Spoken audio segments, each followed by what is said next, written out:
యోబు గ్రంథము 17వ అధ్యాయము.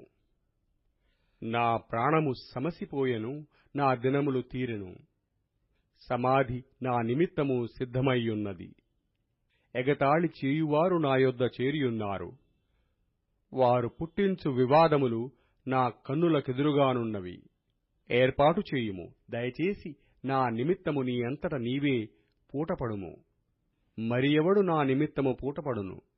నీవు వారి హృదయమునకు జ్ఞానము మరుగజేసితివి, కావున నీవు వారిని హెచ్చింపవు. ఎవడు తన స్నేహితులను దోపుసొమ్ముగా ఇచ్చునో వాని పిల్లల కన్నులు క్షీణించును. ఆయన నన్ను జనులతో సామెతకాస్పదముగా చేసియున్నాడు. నలుగురు నా ముఖము మీద ఉమ్మివేయుదురు. నా కనుదృష్టి దుఃఖము చేత మందమాయెను. నా అవయవములన్నీయు నీడవలే ఆయను. యథార్థవంతులు దీనిని చూచి ఆశ్చర్యపడుదురు. నిర్దోషులు భక్తిహీనుల స్థితి చూచి కలవరపడుదురు. అయితే నీతిమంతులు తమ మార్గమును విడవక ప్రవర్తించుదురు. నిరపరాధులు అంతకంతకు బలమునొందుదురు. మీరందరూ నా యొద్దకు రండి, మరల దయచేయుడి.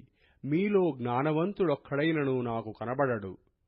నా దినములు గతించెను, నా యోచన నిరర్ధకమాయెను, నా హృదయ వాంఛ భంగమాయెను. రాత్రి పగలనియూ చీకటి కమ్ముటయే వెలుగనియూ వారు వాదించుచున్నారు.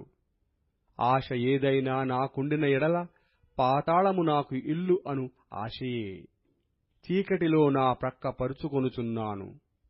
నీవు నాకు తండ్రివని గోతితోనూ, నీవు నాకు తల్లివని చెల్లెలవని పురుగుతోనూ నేను మనవి చేయుచున్నాను. నాకు నిరీక్షణాధారమేది? నా నిరీక్షణ ఎవనికి కనబడును?